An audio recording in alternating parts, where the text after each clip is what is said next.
In the heart of a bustling city, young Fatima would make her way to the darbar every evening to sell flowers and prayer beads.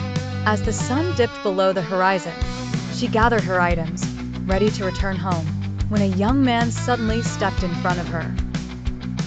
Initially, a wave of fear washed over her, but courage won, and she asked, "The darbar is closed. Why would you need flowers now?" The young man replied, "This is my favorite time to visit. I come at this hour every day." It seemed bizarre to her as she'd never seen him at that time before.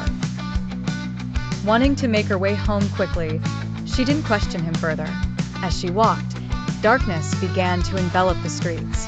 Suddenly, she felt an eerie sensation, as if someone was walking alongside her.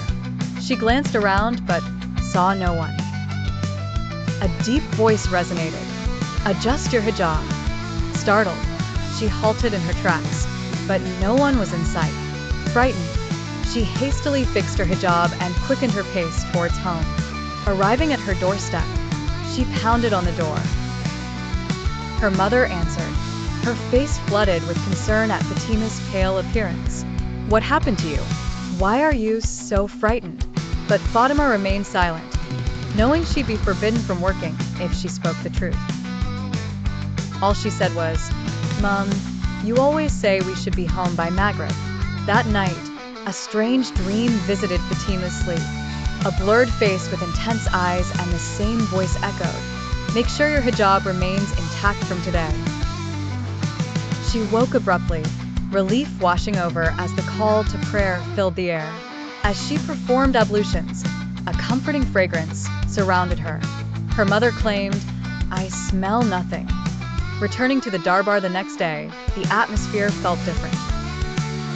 Normally a lively place, it seemed unusually deserted. Then, unexpectedly, a crowd gathered, and customers came in droves, clearing her stall in minutes. Yet again, the same young man appeared before her. "Any flowers left?" Fatima confessed, "Everything's sold out today." With a soft smile, he suggested, "Take another look, perhaps some remain for me." Bewildered, she glanced at the empty space, only to see her items miraculously untouched. Awestruck, she handed the flowers over calmly. As he left, he advised, "Don't trouble yourself over these matters and marry where your mother suggests. It will be good for you." Stunned, she watched him fade away. Plagued by the question, how did he know guests were visiting today?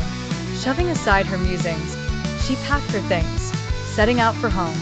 Echoing in her mind were the words, "Zafran Genie, Zafran Genie. Call upon it, and aid will come." Confusion and fear gnawed at her, unable to fathom what was happening. Who exactly was Zafran Genie? Thoughts of intrigue mingled with dread suffused every step. Returning home, to her surprise, guests awaited.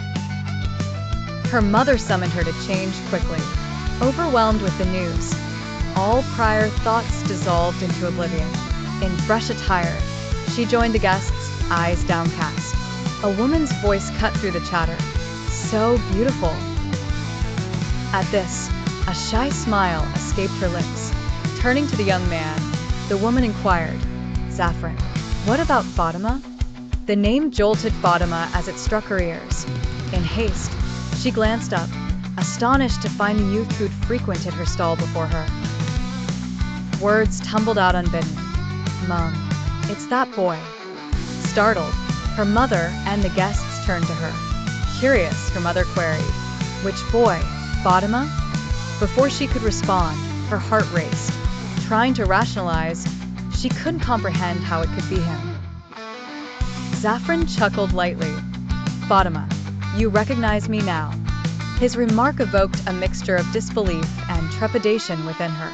Summoning her resolve, she managed, "Who are you really?" Zafran, maintaining steady eye contact, answered, "I am the one who will be by your side whenever summoned."